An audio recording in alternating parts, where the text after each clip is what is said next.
angular velocity, torque, and angular momentum of rotating bodies, we can create an analog between the rotational and translational motion. And this analog is very much useful and interesting. In case of angular motion, everything is relative. That might be angular displacement or angular momentum. So if a particle is moving with a velocity v, then with respect to a point, its angular displacement can be measured. That is nothing but the simple angle between the two position vectors. Now this change in angle with respect to time is called the angular velocity. Physics is simply about how we understand the laws of nature or the universe. So the angular velocity has got a direction and it is perpendicular to the plane of motion.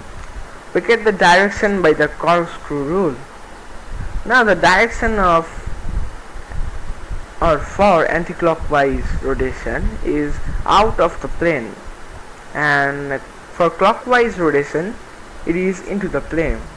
Say if I want to change the angular velocity, I would have to give some force, and as it is a vector, it would follow the vector addition and subtraction. So we name that force as torque. Same as we have force is the rate of change of momentum, similarly torque is the rate of change of angular momentum. To understand what is angular momentum, we need an interesting but a short experiment. The apparatus is a robot kept on a rotating disc with a movable arm, and their arms hold two masses of mass m. The disc is having an angular velocity of omega. Initially the arms were in contracted way. The distance covered by the masses were negligible. If now I stretch its arms and make it straight, if the arm length is r, then now we see that the masses are having or moving more distance than before. As the arc length is more, in the same time as it is traveling more distance, so the velocity is more. I mean the tangential velocity. But where did it get the force or acceleration from to increase the velocity? Obviously from the arms, and as the robot is attached to the floor, the disc is actually doing the work of increasing the velocity of the masses. This is simply the conservation of energy. Now, kinetic energy is half mass into velocity squared. Initially it was close to zero or approximately zero, as the velocity was very less, but now it is some velocity v. So kinetic energy now is half mass into velocity squared, and this amount of work is being done by the rotating disc as the robot is attached. So the point at which it is attached is giving the force. The robot's hands are stiff, so they wouldn't have any vibrational energy. There is obviously some normal force from the point of contact of masses with the hand, and as the robot's hand will have a angular velocity of omega, the same as the disc actually, the masses will also have some angular velocity that is the same as omega. But as we stretch, we will see that the omega will decrease.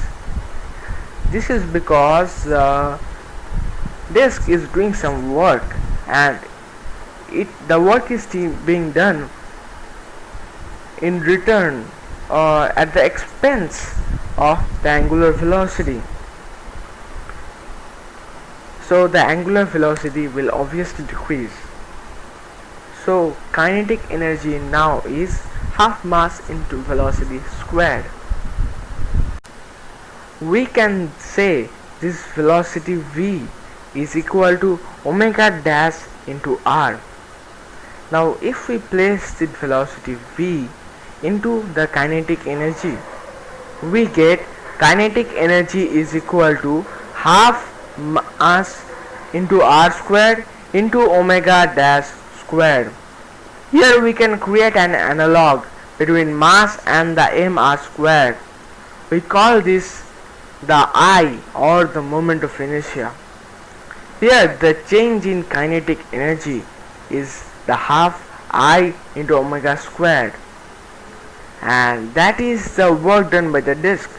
So disk angular velocity will decrease to omega dash. That's why I said that omega dash is less than omega. So I, or the moment of inertia, is analog to mass. Angular momentum is I omega. We can also say this as L is equal to I omega. So the same phenomena can be said as conservation of angular momentum, as the change in I, which in turn changes the omega.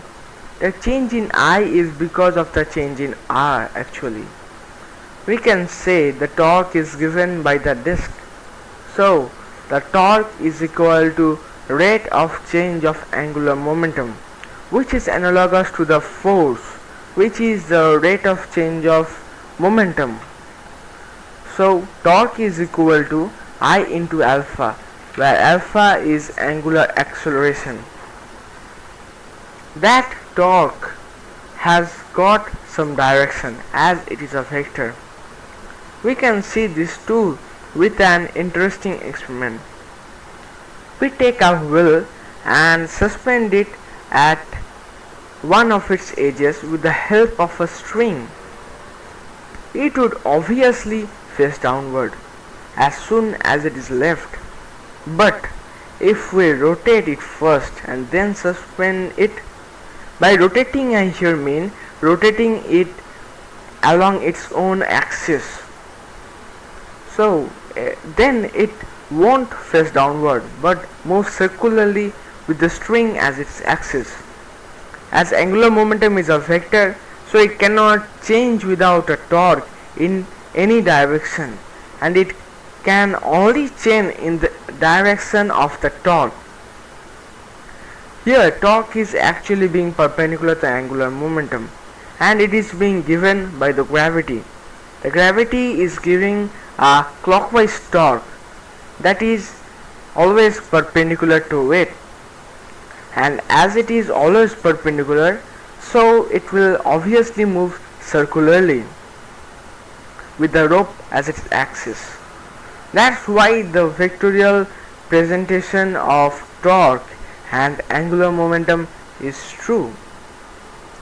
And from here we can say that nature's laws are very beautiful and it always works.